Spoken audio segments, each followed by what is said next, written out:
বলতে চাচ্ছি, আমরা একটা সিস্টেমেটিক রিভিউ করেছি, যদিও সেটা এখনো পাবলিশ হয়নি। সেখানে অলমোস্ট আমরা 3000 আর্টিকেল পড়েছি। বাংলাদেশে আমরা জাস্ট একটা আর্টিকেল পেয়েছি সরিষার তেল নিয়ে অ্যারাউন্ড দ্য ওয়ার্ল্ড। সেখানে আমরা দেখলাম যে রেজাল্টটা খুবই ইনকনসিস্টেন্ট। আর ইফসার যে গাইডলাইন, সেখানে বলা হয়েছে যে আমাদের পার কেজি বডি ওয়েটে আমরা ইউরেসিক অ্যাসিড নিতে পারবো 0.7 মিলিগ্রাম।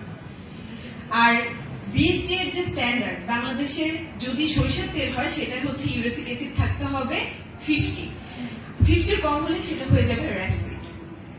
আর এখন নতুন আরেকটা বিএডিসি থেকে আমরা দেখলাম নতুন আরেকটা ভ্যারিয়েন্ট এসেছে ক্যানোলা, যেটা হচ্ছে বাড়ি 18, সেটা ক্যানোলা বলা হয়।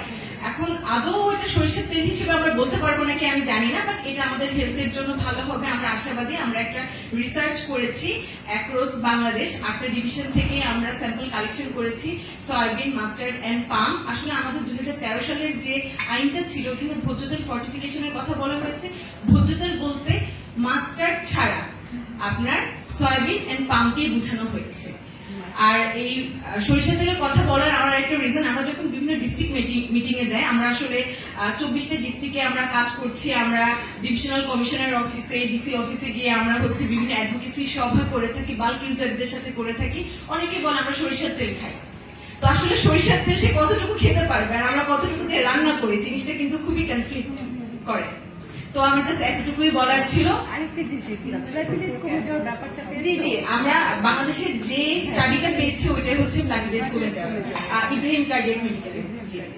কিন্তু আমি দেখেছি, আমি একটা কথা বলি, যেটা হচ্ছে যে আমি আমার বাবার বড় ভাই, তাকে আমি জ্যাঠাব্বা বলতাম, উনাকে আমি ছোটবেলা থেকে দেখি খুবই স্ট্রং ছিল, খুবই নলেজেবল একজন মানুষ ছিল। আমি এই জন্য মাঝে মাঝে কনফিউজড হই। উনি কিন্তু অল দ্য টাইম সরিষার তেল খেতেন এবং নাথিং এলস, তার কোনো ডিজিজ ছিল না। 85 নিয়ার অ্যাবাউট 90 ইয়ার্স সে চলে গেছেন, কিন্তু কোন ডিজিজ ছাড়া সে কিন্তু পরিমাণটা উনি অবশ্য সাইক্লিং করতেন, ডিম খেতেন। এটাই আমি বলি যে আসলে কিছু কিছু জিনিস আমরা কনফিউজড হয়ে যাই। তবে সরিষার তেল ভর্তাতে আমরা ব্যবহার করতে পারি। হ্যাঁ, এই জিনিসটা আমি যদি বলি, এখানে হচ্ছে ইউএসএ তে হচ্ছে আমি কনজাম্পশনের জন্য ব্যান করা, কিন্তু আমরা টপিক্যাল ইউজের জন্য ইউজ করতে পারবো। টপিক্যাল ইউজের জন্য সরিষার তেলে ব্যান করা নেই, কিন্তু এফসার গাইডলাইন আবার বলা আছে যে 0.7 মিলিগ্রাম পর্যন্ত ইউরেসিক অ্যাসিড আমরা পার কেজি বডি ওয়েটে নিতে পারবো। তো আমরা বেশ কিছু পেপার দেখেছি যেখানে হচ্ছে ঘিও খাওয়া হচ্ছে, সরিষার তেলও খাওয়া হচ্ছে, অল্প পরিমাণে আমরা খেতে পারবো।